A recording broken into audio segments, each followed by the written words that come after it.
בשבתך בביתך ובלכתך בדרך ושוכבך וקומך ושרתם לאות על ידיך והיו לטוטפות בין עיניך וכתבתם על מזוזות ביתך ובישעריך למען תזכרו ועשיתם את כל מצוותיי והייתם קדושים לאלוהיכם.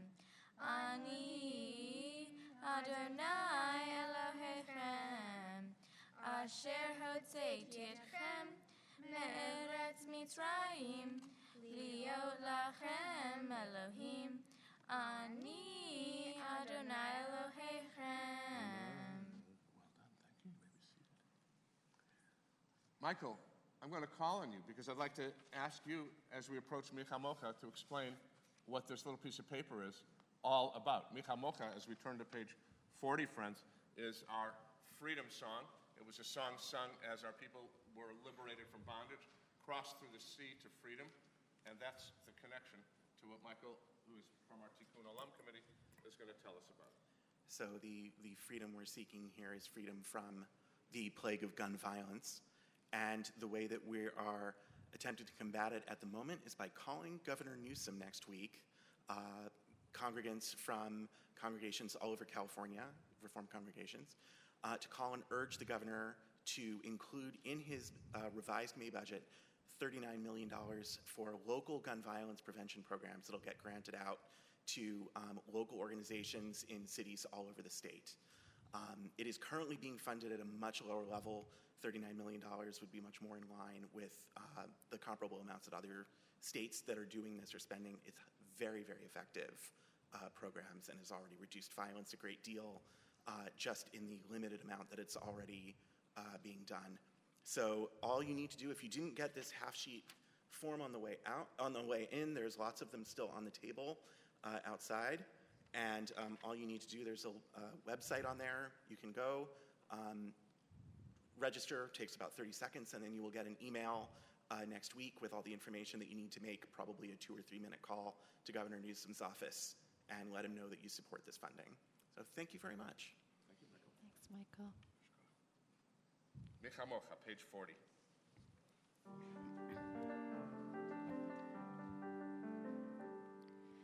מי כמוך באלים אדוני, מי כמוך נדר בקודש, נורא תהילות אוסף אליו, נורא תהילות אוסף אליו. מלכותך ראו בניך, בוקי היום לפני משה.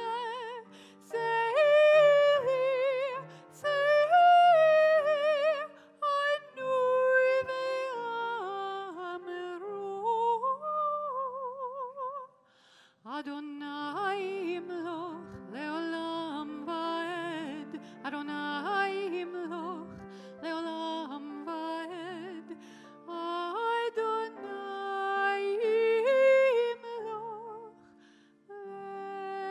leolam vaed.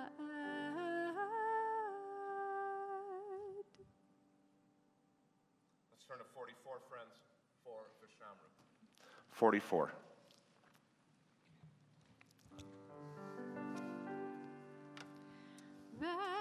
ושמרו בני ישראל את השבת, לעשות את השבת לדורותם ברית עולם. ושמרו בני ישראל את השבת, לעשות את השבת לדורותם ברית עולם. ביני ובין בני ישראל אותי לעולם, אותי לעולם. ושמרו בני ישראל השבת, לעשות את השבת. לדורותם ברית העולם. כי ששת ימים עשה אדוני את השמיים ואת הארץ, ושמרו בני ישראל את השבת. לעשות את השבת, לדורותם ברית עולם. וביום השביעי שבת וינפש, שבת וינפש, שבת וינפש. ושמרו בני ישראל את השבת, לעשות את השבת, לדורותם ברית עולם. ושמרו בני ישראל את השבת, לעשות את השבת, לדורותם ברית עולם. We turn to 46, friends, and invite all who are able to please rise as we begin our tefillah. And our tefillah, I think, is deeply connected to our author's book because it's an invitation to speak. It's an opportunity to come from inside, from wherever you are at, from wherever your soul derives, to speak in conversation with God. Sometimes we get an answer. Sometimes we don't get an answer. Sometimes we don't like the answer. But it is an opportunity for that conversation to begin. Page 46.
We're going to continue, friends, page 48 through 60 in our own silent and private way.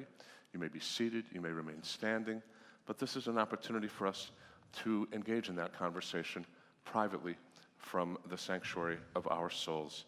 So we're going to continue 48 through 60, the right side or the left side of the page, at your own pace, standing or sitting.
תשים לעולם.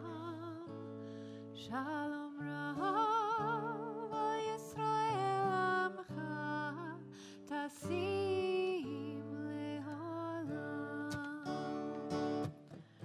כי אתה הוא מלך אדון לכל השלום. כי אתה הוא מלך אדון לכל השלום. שלום רב על ישראל עמך, תשים לעולם. שלום רב על ישראל עמך, תשים לעולם. וטוב בעיניך לברך את עמך ישראל, בכל עת ובכל שעה בשלומך.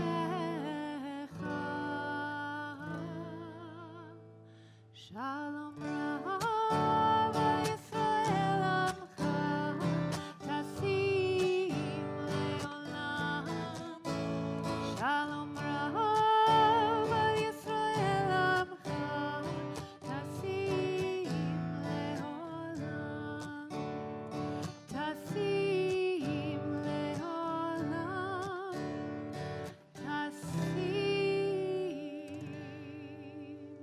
לעולם.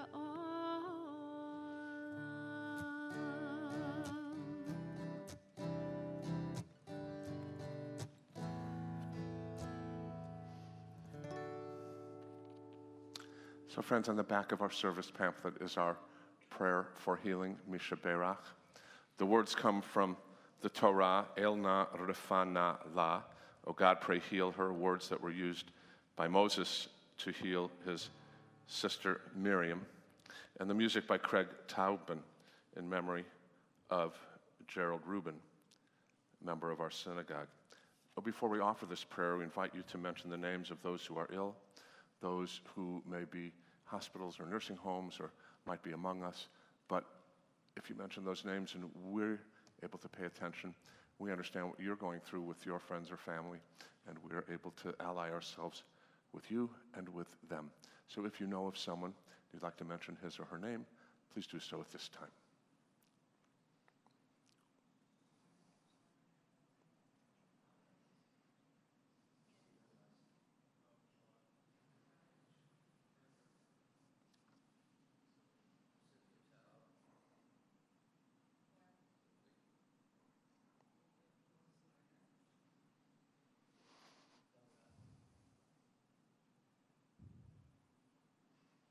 Sandy Levy, Rabbi Feinstein.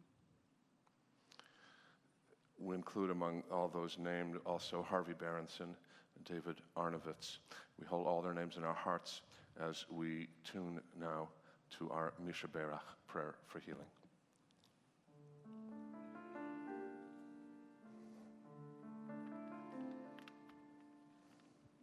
Misha Berach Avoitinu Avraham Yitzchak Yaakov Sarah Rivka Rachel Leah Hu Yivarech V'yirapeh et hacholim Elna Refana Elna Refana Elna Refana Elna Refana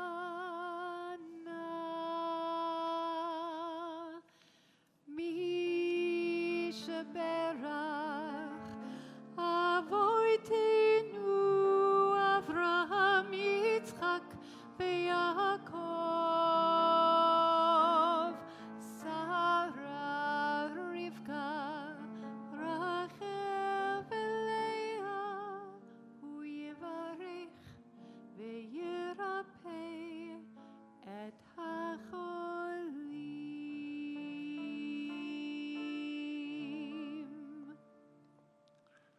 turn, friends, to Aleinu, page 282. I invite all who are able to please rise.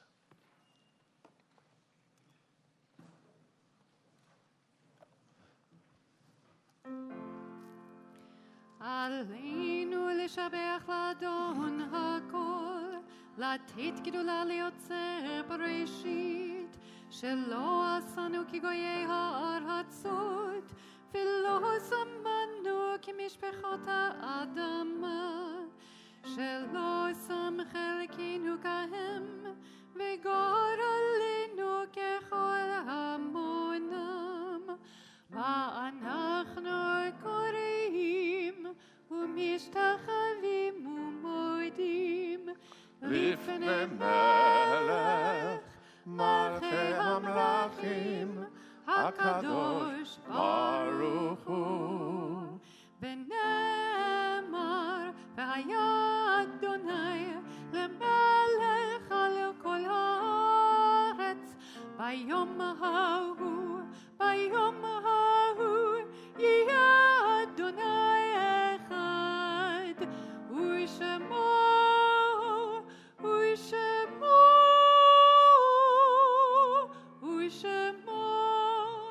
אחד.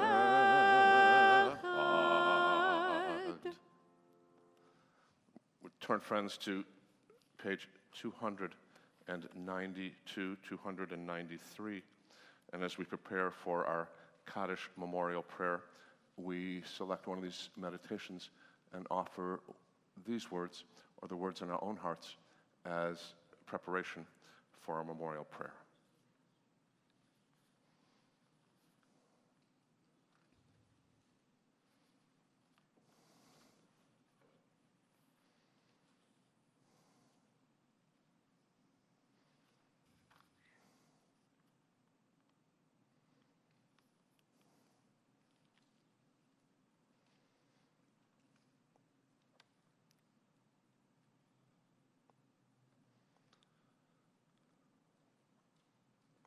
Kaddish is on 294.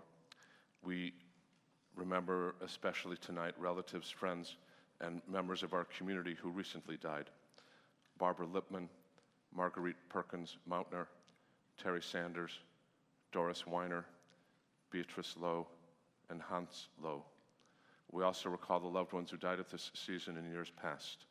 Aziz Arustazadeh, Anna Brandis, John Catalfo, Seymour Corin, Florence Eisner, Esther Fabe, Eugene Fisher, Julius Goldberg, Harold Hammermesh, Eleanor Hennig, Meyer Kleiner, Joan Kreiter, Abraham Miller, Fanny Mendel, Meyer Nebenzal, Louis Rogers, Mary Ellen Rose, Edna Ross, Abraham Sachs, Sadie Saunders, David Schneider, Samuel Scholar, Rose Schwimmer, Louis Schwimmer, Jeanette Seligman, Joseph Scharf, Josephine Tramer, Sam Turkin, Mickey Weiss. Zichronam livracha. May each of their memories be recalled as a blessing. As we turn to Kaddish and offer these holy words together. Yitkadal v'yitkadash shemei rabbah, ba'alma divra chirutei v'yamlich malchutei, b'chayechon v'yomechon, v'chaye dechol beit Yisrael, ba'agala v'zman kari v'imru amen. Yehi shmei rabbah mevorach le'alam le'almei almaya. Yitbarach v'yishtabach v'yitpa'ar v'yitramam v'yitnaseh, v'yitadar v'yitaleh v'yitalal, shmei dekudesha b'richu, le'ela min kol birchata v'shirata, tushbechata v'nechamata, da'amiran ba'alma v'imru amen. Yehi shlama rabbah min shemaya, v'chayim aleinu v'al kol Yisrael v'imru amen. Oseh shalom b'mromav, hu ya'aseh shalom, aleinu v'al kol Yisrael v'imru amen. May the source of peace send peace to all humanity, to those of us here, to those of our loved ones. May God's peace be upon Israel and all humanity, and we say together, Amen. Friends, those are our closing words of song as well. The music by Michael Oakes, who has visited our congregation. He's a nice Jewish boy living in Nashville and writing Jewish music, as well as those kinds of hymns you might have heard from Nashville in the land of Blake Shelton. So here's Oseh Shalom. Michael Oakes, sing along with us. עושה שלום במרומיו, הוא יעשה שלום עלינו. עושה שלום במרומיו, הוא יעשה שלום עלינו. עושה שלום במרומיו, הוא יעשה שלום עלינו. יעשה שלום, יעשה שלום, שלום עלינו ועל כל ישראל. יעשה שלום, יעשה שלום, שלום עלינו ועל כל ישראל. יעשה שלום, יעשה שלום, שלום עלינו ועל כל ישראל. יעשה שלום, יעשה שלום, שלום עלינו ועל כל העולם.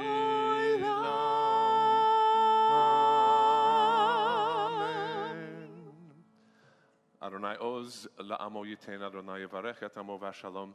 Give us strength, O God, to talk to others, to be brave, to seek help. And on that path, O God, let's do what we can to make this a world of peace and justice. Amen. I want to thank Susan and Cantor for their music.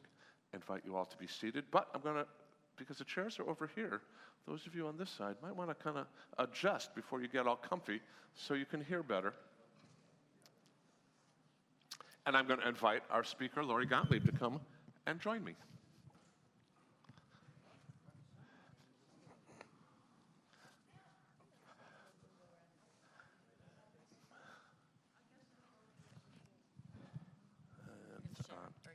Oh, you've got a lovely.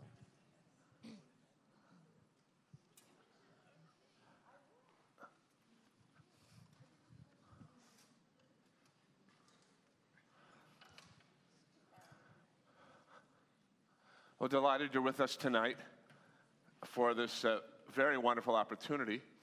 I don't know if you've paid attention at all in America in the last month, but it seems that Lori Gottlieb has almost next to our president and those vying to become president of the Democratic Party, been the most popular person on the planet. Her book has been reviewed just in outstanding ways from her own place in The Atlantic, where she's a weekly columnist called Dear Therapist. You can get that online or in the magazine. She's got the #5 bestseller on the New York Times bestseller list. That's with Michelle Obama up there, so it's pretty good competition. And all the other presidential candidates right above me. Yeah, there you go. That's right. She had an op-ed in the New York Times about 2 weeks ago that was then picked up, and it was like the #1 or 2 most read op-eds in the world during that period of time. And she has been interviewed NPR, CNN, XYZ, ABC, you name it, any initials that you would like. She's been scorching the airwaves. And her book is Maybe You Should Talk to Someone, with the subtitle, A Therapist, Her Therapist, and Our Lives Revealed. So I'm going to put that there. No, I'm not. I'm going to just leave it here and place it down. Lori is local. She's family to our congregation. She is my daughter-in-law's cousin. And well before I read a review of the book, I knew it was coming out. And I said, gosh, do you think maybe, like, Sherry, you could give me an email and maybe any chance that? And here we are. So I'm just absolutely delighted. And I want to welcome, because we have to welcome your mother, who's sitting in the front row here, right? After all, you must welcome the mother. Very important. Lori has had her work appear in Time, People, Slate, Self, Glamour, Elle, Salon, the Los Angeles Times, and now you can add the Jewish Journal, because it has been reviewed. And you can find her book, which is called Stick Figure, A Diary of My Former Self, and other books that she's written. Most importantly, you need to hear from her tonight and less from me. And what's important about that is that Lori has a great story to tell. And I think it takes great courage for her to be here and to be able to talk about why she wrote this book, what's important about the therapeutic relationship, and questions that you're going to have. I'm going to begin with some of those questions, and we're going to have your input as well. So, of course, we have to ask the first question.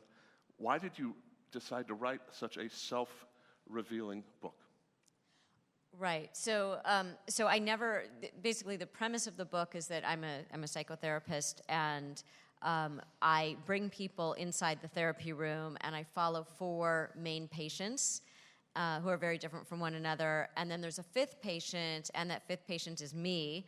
And I bring people into the therapy room where I'm going through therapy. And it's not the kind of thing where I don't think anybody wakes up and says, I'm going to write a book about myself in therapy. And I think therapists doubly so would not come up with that idea. I was actually supposed to be writing a book about happiness. And I was starting out as a new therapist at the time, and I just couldn't get myself to write the happiness book because I felt like it was scratching the surface of what I was seeing in the therapy room.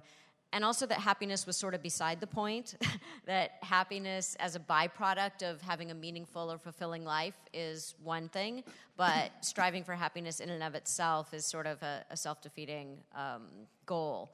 So, but I couldn't tell anybody that I wasn't writing the happiness book because my agent at the time was saying that if I didn't write this book, I would not write another book, and I couldn't cancel my contract. I was using the money to pay for my internship, so it was very complicated. And I was sort of like the closet gambler who gets dressed for work every day and kisses her spouse goodbye, and then instead of going to the office, goes to the casino. I was telling everybody that I was working every day. My work was Facebook and avoiding writing the book.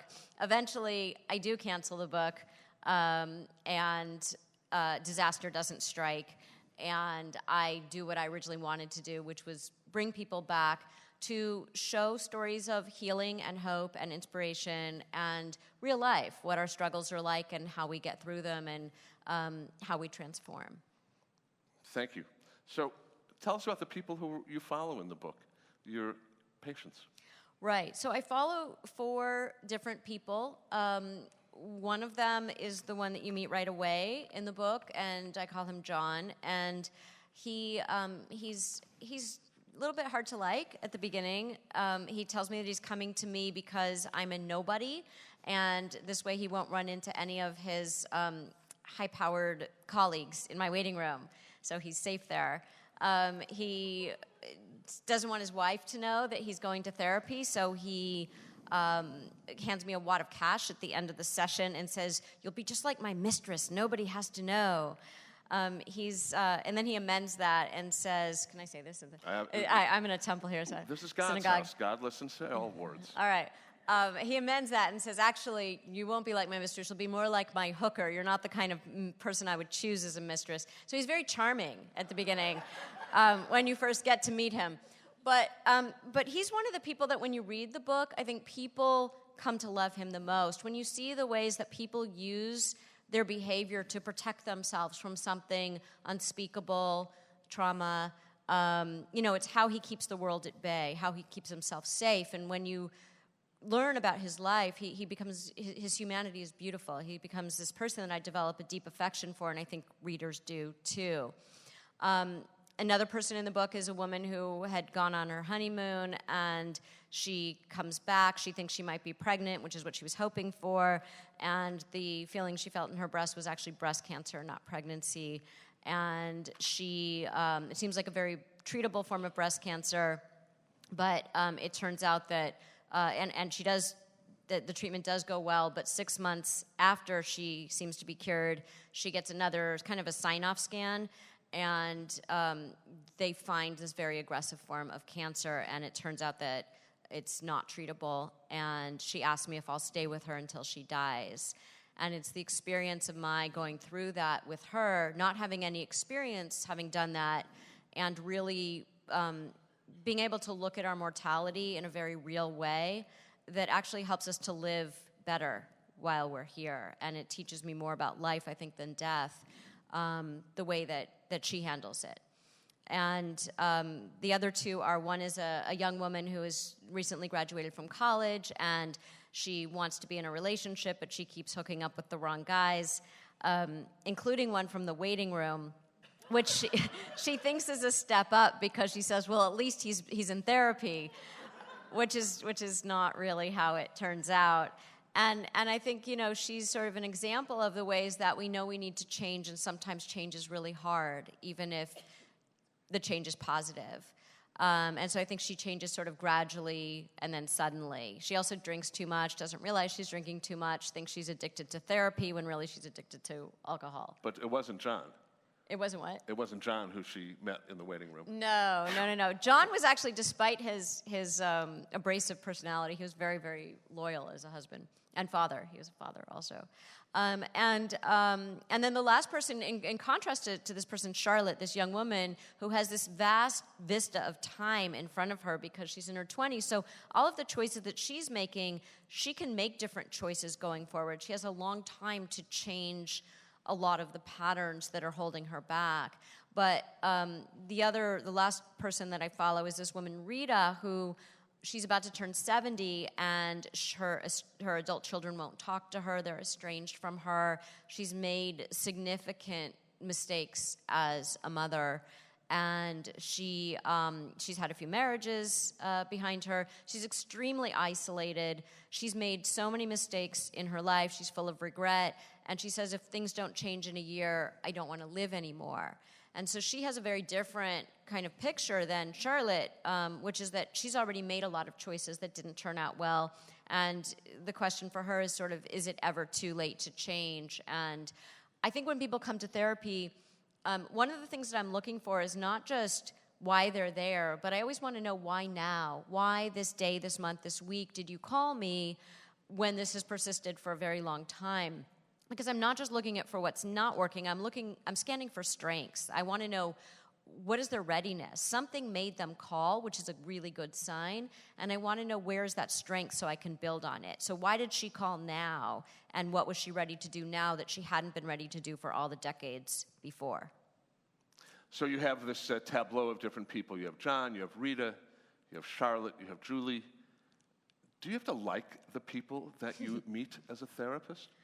That's such a good question. When I was training, a supervisor had said to me, there's something likable in everyone. It's your job to find it. And I thought, yeah, well, not everyone. There can't be something likable in everyone. You sure you weren't in rabbinical school that they said that to you? Okay. It sounds like it, doesn't it? Does indeed. But it's true. I mean, I think that in the cases where I haven't really felt that, it's been not that I dislike the person, it's been more that I couldn't get to know them. So I think a lot of people come to therapy hiding something about themselves. We do that because of shame. Carl Jung called secret psychic poison, and I think that's right, because shame, secrets are all about shame, and so people hide things, and they hide things from the world, they hide things from people close to them, they hide things from the therapist, they hide things from themselves. And I think what happens is people won't let you see them, and I think in those cases it's hard to know if I like them because I don't know them. I can't get in there with them. But for people who reveal the truth of who they are, I always have found something likable in them. And I think that's, the therapy relationship is a very unique relationship. It happens, where we don't really have that a lot in our lives nowadays, especially with technology and phones and things pinging and dinging and all of this, where in a therapy room, you're face-to-face with someone with no distraction for 50 minutes straight, and it's an incredibly intimate relationship that you end up forming with the people who come to see you.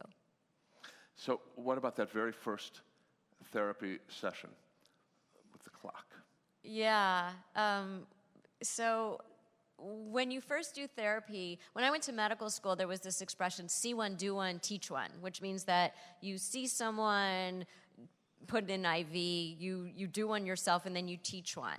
And it's kind of like trial by fire. With therapy, you've watched videotapes, you've been behind the one-way mirror, you've learned the material, but it's very different from being in the room with somebody for the very first time. When I went to, most of us train in clinics, and my first session was I was supposed to go in and I was supposed to do an intake, which means I had very specific questions that I needed to get answered. And I'd been a journalist before this for many years. So to me, I thought, I don't know what everybody's so nervous about. You just go and you fill out the form. How hard can this actually be? Well, my session was a disaster. I went in, this woman comes in, she's about 30 years old. She tells me that the reason that she's there is because she can't stop crying lately, and then as if on cue, she starts crying. Now, if you've ever sat with somebody who's crying, who's like right there that you don't know, I don't know anything about her, I don't know why she's there, but it's very uncomfortable if you don't have any experience doing that. And I don't know whether I should look at her so that she knows that I'm there with her, or whether that's going to make her self-conscious, so maybe I should look away. At a certain point where she's really crying, it's like a tsunami. I don't know if I should say something. I want to make her feel better, but I don't really know how to do that. I wish my supervisor were in the room with me. And I'm not getting any of these questions answered for the intake form. She starts talking a little bit about what's going on. I look at the clock at some point, about 10 minutes have passed, and I think, no, surely more than 10 minutes have passed. But I'm listening to her, and I'm thinking, can I get fired from this gig on the first day? Because I still haven't gotten one question on the intake form answered. And she's going on and on about, the various things. I'm trying to follow her story. I want to make her feel better. I don't really know how to do that. At a certain point, I think I've got somebody else, waiting for me who's going to be my second patient that I've ever had right after this. I look at the clock to make sure we haven't gone over the time. 10 minutes have passed. And I realize that there are no batteries in the clock. The batteries have died. And I have no idea what to do, because do I just arbitrarily say our time is up? I really don't know how long this has been going on. Now I think I have a very good sense of the rhythm of a session. I know very well, we're probably about 20 minutes in, we're probably about 40 minutes in. You can feel the session that way when you have a lot of experience. But at the time, I really had no idea. And then she looks up and she says, that went so fast, or is this almost, I can't believe this is over. And I follow her gaze and I look behind me, and on the wall, behind me was a clock. And I had no idea. So I go back to my supervisor, tail between my legs, and I say, I got 0 of these questions answered. I didn't know what time it was. And my supervisor says 2 things. She says, 1, always be honest. If there's no batteries in the clock, just say, this clock isn't working, I need to get a new one. And the other thing was, she said, you did a good job in terms of you stayed where she was. You followed her, and you didn't worry so much, even though I was very worried, but you didn't worry so much about the intake form. And I think that what it taught me was so important it taught me something that has stayed with me to this day, which is that it takes a while to know somebody's story, and it takes people a while to tell their story, and that you have to follow where they're going before you know what the plot really is. And I think that was such an important lesson for me, and you see in my own therapy sessions, how it takes me a while to tell my own therapist my story, because I have a very specific agenda, as most people do when they come in. And it takes a while to really get to what is the real story and what are we really working with here. So you have made that bridge to your own therapy. There is no one in our congregation, I want you to know, named Wendell. Okay? No one named Wendell. But he does appear in the book as the pseudonym of Lori's therapist. So tell us what it was like going to your own therapist, and what was going on and how that relationship developed. So I think when you go to a therapist, it's one thing when you're training, you have to do 500 hours of therapy. And let's be honest, we're Jewish here, so everybody's been to therapy, right? So, the 500 hours for the Jewish students is kind of yeah, we've all done that. But you still have to do it, and I think it's different. You still feel very much like the patient when you're doing it when you're training, because you don't have much experience yet.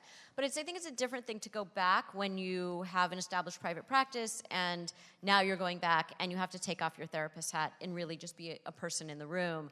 So that means that I do with my therapist what I think all of my patients do with me, which is I want him to like me. And when I see somebody else in the waiting room as I'm leaving, this woman who sometimes gets there early, she looks so nice and put together. And, I've been maybe I've been having a difficult session.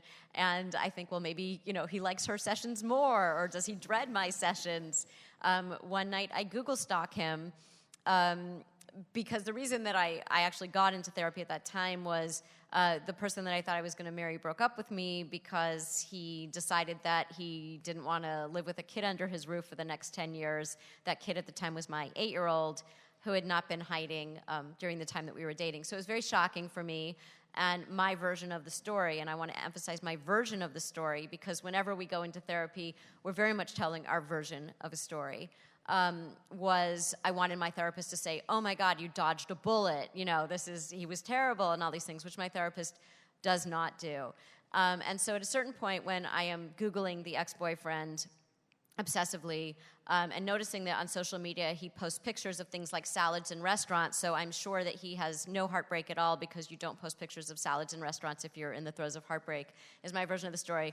My therapist tells me that this is not really helping me and that I need to do something different when I have the urge to Google stalk him. And so I'm sitting at the computer and I have the urge to Google stalk the ex-boyfriend, and I decide to do something different. So I type in my therapist's name, and I never looked him up. I wasn't intending to Google stalk him. I had never looked like, well, where did he get his degree, and what are his credentials, and those kinds of things. But because I had been a journalist, there wasn't really a lot on him, but I went pretty deep using my journalistic background.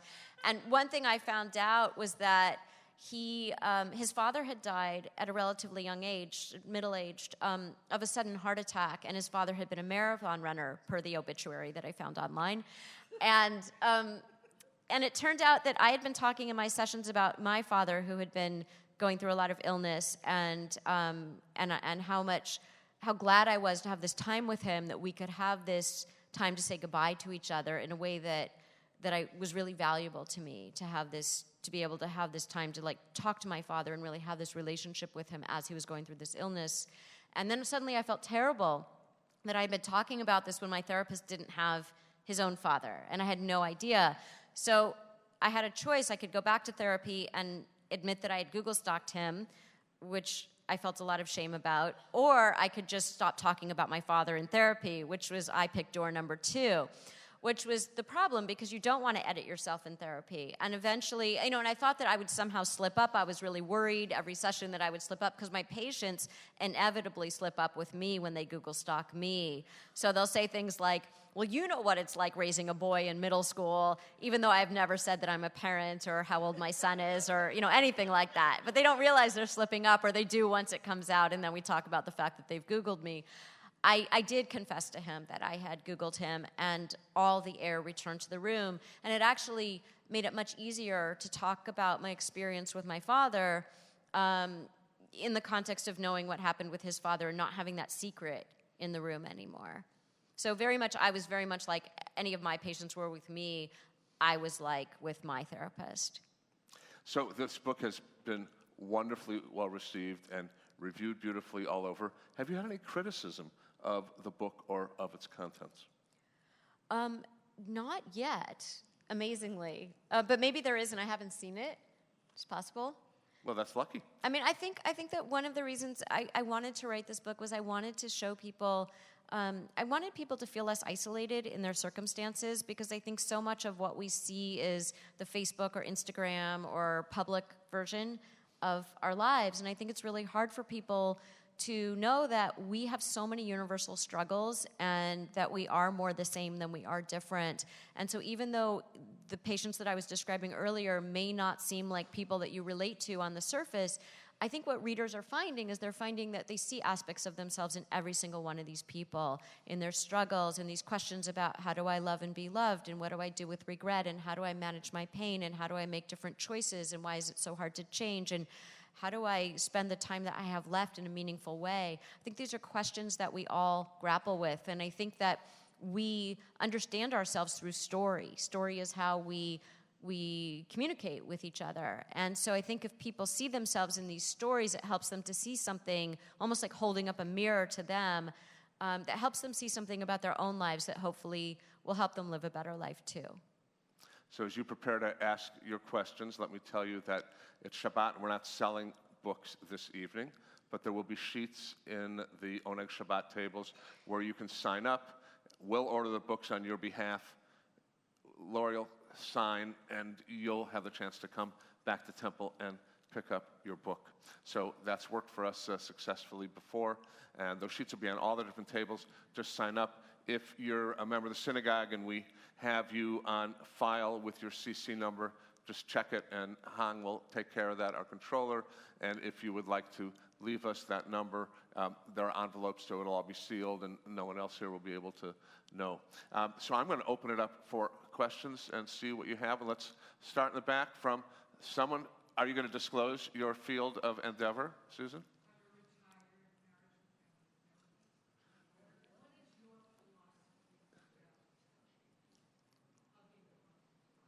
So the question was, and maybe all of you know her. She is a retired marriage and family therapist, and her question was, what is my point of view on hugging, touching, that kind of thing?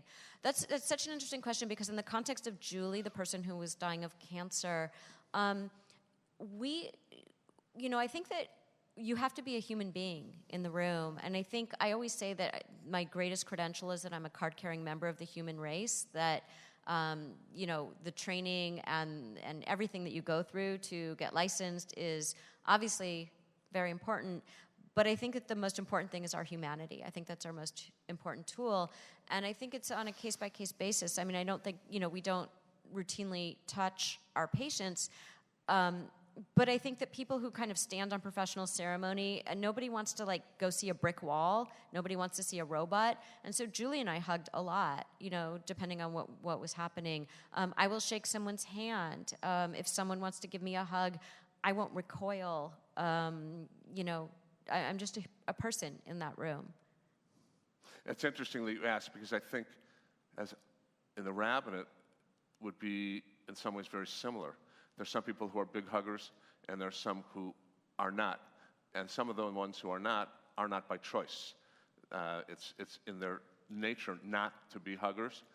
And then there's the new category, which is people who are concerned about the effect of that hug or that handshake or that embrace, and keep a professional distance, so to speak.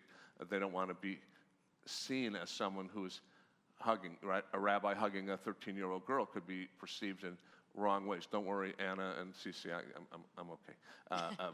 But for some people who are younger in the rabbinate, that's an issue of how they want to keep their space and their personal space, especially. Another question, please. Yes, thank you.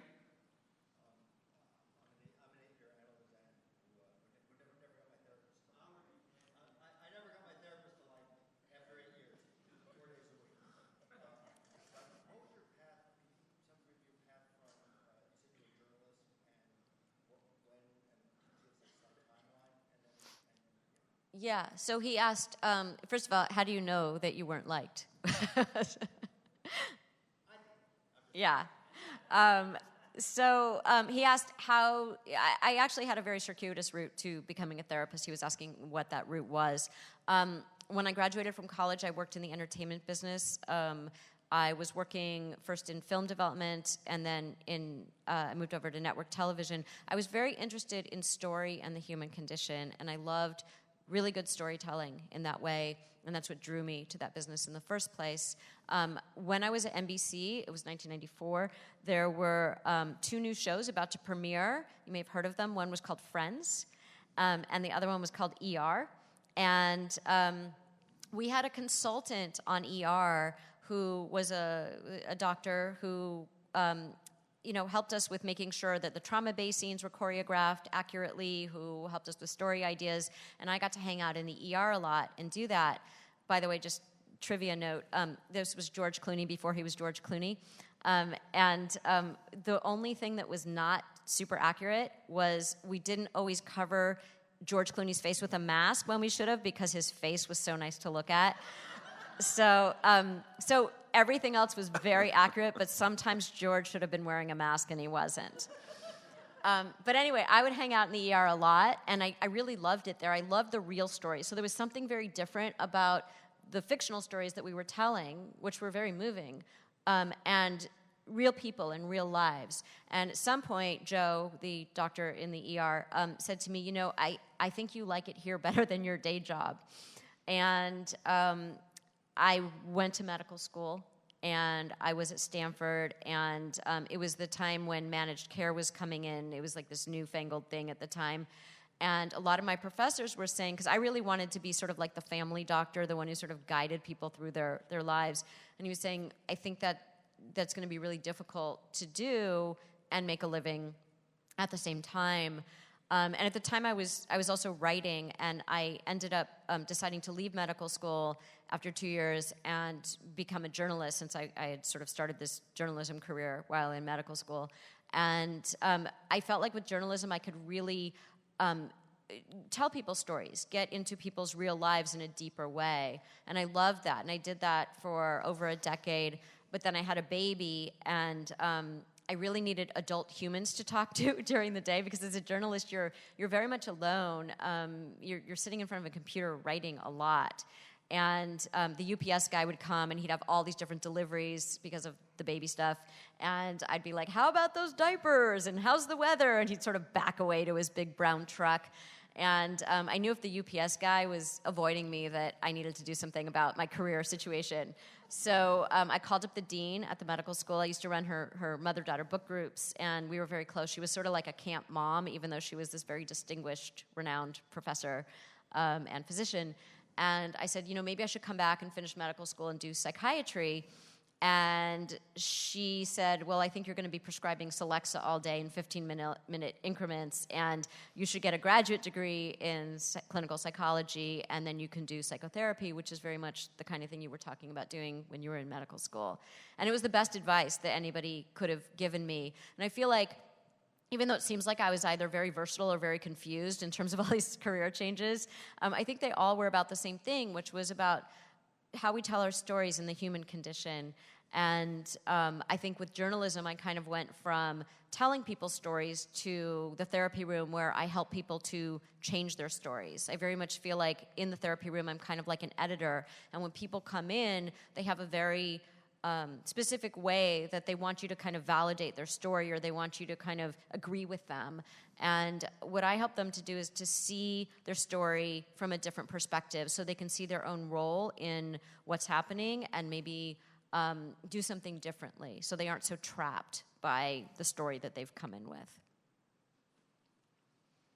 Thank you. Mom? That is my mom. That's Margaret's mom. Yeah, I know. Hi there. That's the real Megillah.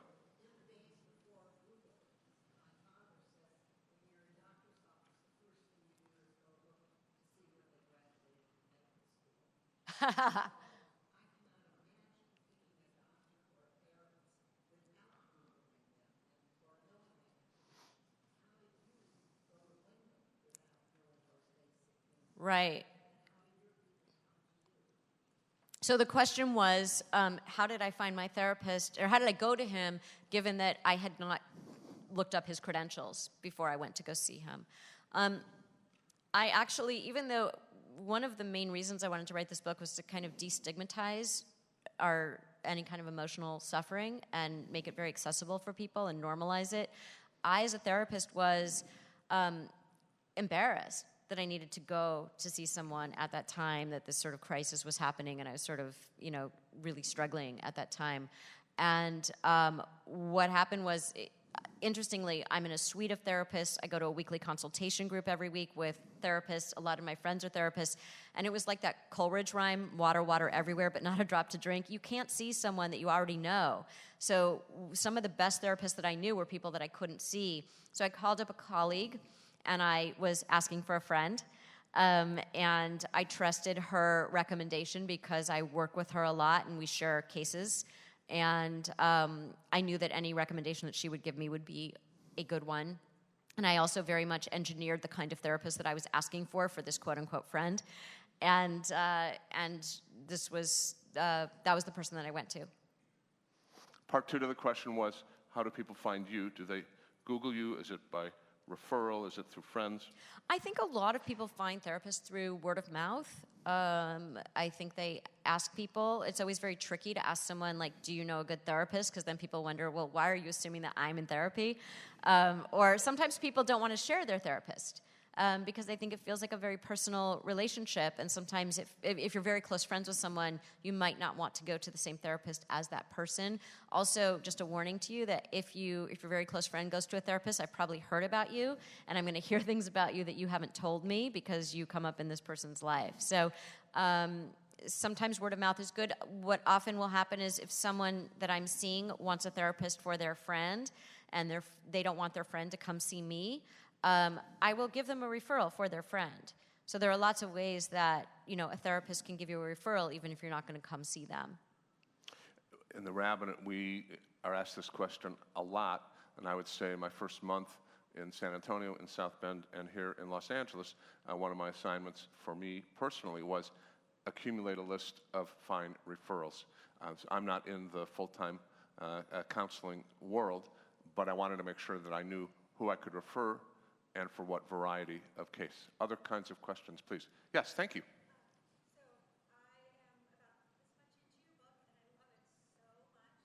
Thank you.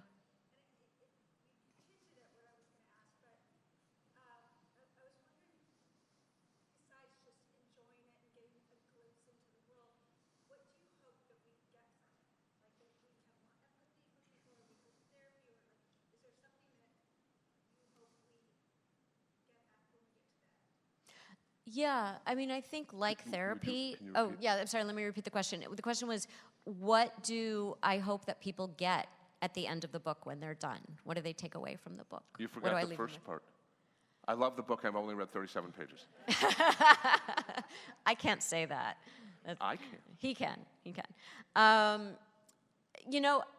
I think like therapy, reading the book is an experience. It's almost an experience similar to therapy, which we like to say in therapy that insight is the booby prize of therapy, meaning that you can have all the insight in the world, but if you don't make changes out in the world, the insight and the therapy is useless. So if somebody says, well, now I understand why I keep getting in arguments in my marriage, but then they go home and they do the same exact thing in their marriage, it doesn't matter that you have the insight. You're not doing anything different.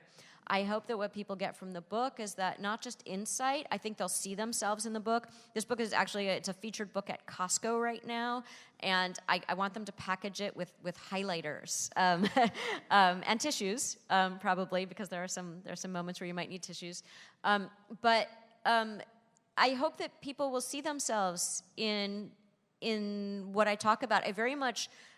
I don't want therapists to be these people who are like wizards. I want them to be very accessible. And so I'm telling people what I'm thinking, what I'm feeling, why I'm saying what I'm saying in the therapy sessions. I'm really bringing them behind the curtain so that they can learn more about themselves. So I hope that it helps people to become more aware of themselves. One thing that I really want them to get out of the book is there's a moment, I don't know if you've gotten to it yet, I don't remember how far in the book it is, but where my therapist notices how unkind I can be to myself. And I notice that with my patients all the time, that we sometimes have these very critical, judgmental voices in our heads that we're not even aware of. And I had a patient, after my therapist brought this up, I had a patient write down all of the things that she said to herself in the course of a few days, and she came back the next week and she was almost embarrassed to read them to me, because she's like, I'm a bully to myself.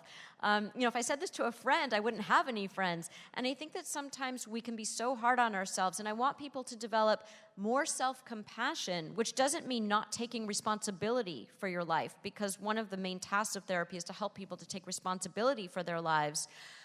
But you can take responsibility for your life and not self-flagellate at the same time. And I think when we develop more compassion for ourselves, when we're kinder to ourselves, we become kinder to other people too. We develop more compassion outward. So I think that's something that I hope people gain from the book as well. Before I get your questions, who did your title? Because I think one of the answers I would offer is that your book is an invitation as well to people who may not feel comfortable in the therapeutic relationship, and by exploring it vicariously through what you say about yourself and about your patients, it might bring someone to say, maybe I should do that. Right. I think that one thing that I've noticed since the book has been out a few weeks now is that we treat our emotional health very differently than we treat our physical health. So if we're feeling something's not right in our body, like we're feeling chest pain, we will probably go to a cardiologist before we have a massive coronary. But if something doesn't feel right emotionally, often we don't go to see somebody until we're sort of having the equivalent of an emotional heart attack. And then we maybe go see somebody, but now it's harder to treat and you've suffered unnecessarily for a long period of time. The title is not necessarily an invitation to go to therapy, but it's an invitation to really talk to people close to you, talk to people that you feel comfortable with, to really not hide so much and to be really present with people. And when I talk about being present, so I'm going to say this in a synagogue too, that one of my colleagues calls doing Skype sessions. She says it's like doing therapy with a condom on. And I think that's true about how we aren't in the same physical space as people as much. In the therapy room, we are.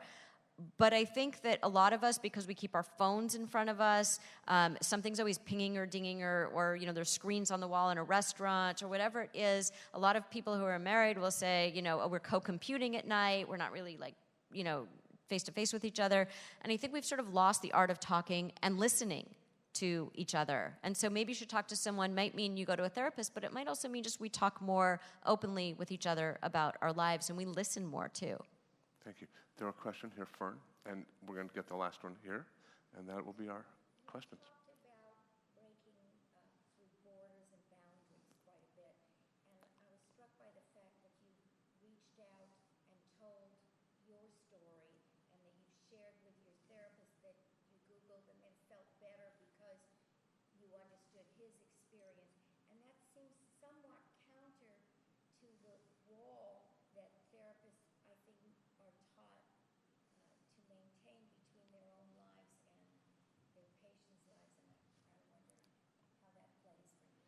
So the question was about that dance we do between what do we reveal about ourselves, if anything, to our patients, and the fact that I'm revealing a lot, maybe in this book. I think it's interesting because I think that in the therapy room, we don't bring our lives in there unless there's a very specific reason. So there's always this question that we ask ourselves, which is, how is this useful to the patient? Why am I saying this? What is the motivation? It's very strategic and it's very intentional before we're going to say something about ourselves in the room. A colleague of mine has a son who has Tourette's, and she was seeing someone whose son has Tourette's, and this mother felt very alone in her experience. And my colleague told the mother that her son has Tourette's. They did not spend their sessions talking about the therapist's son, but just knowing that information helped bridge this gap that this mother was feeling with all these other mothers, and really knew that the therapist understood the specific challenges that she was experiencing with her son. On the other hand, another colleague of mine who she and her husband were trying to get pregnant for a very long time. She was finally pregnant. She was standing in a Starbucks when she got a call from her physician saying that the pregnancy wasn't viable, and she burst out into tears in the Starbucks. A patient happened to walk in, saw the crying therapist, left, and never came back to therapy. So I think that, on the one hand, we wouldn't show that, obviously, in the therapy room, but I think that patients are very uncomfortable with the fact that we are human and that we are just people sort of navigating our lives as well. But definitely in the therapy room, we keep that separate, unless there's a compelling reason. We're going to get our final question here. Oh, okay. One more? What are your patients telling you now that they've read the book and that you're so public? How are they responding? Yeah, so I was in the unique position where I was a writer for many years, and so I think a lot of people who come to see me have already read something that I've written, or they know that I write. So this isn't. I think it's different because they go in knowing that I was first and foremost a writer, and then I became a therapist. If something comes up, it comes up. And I think in therapy, one of the nice things is nothing gets shoved under the rug. So, we talk about it.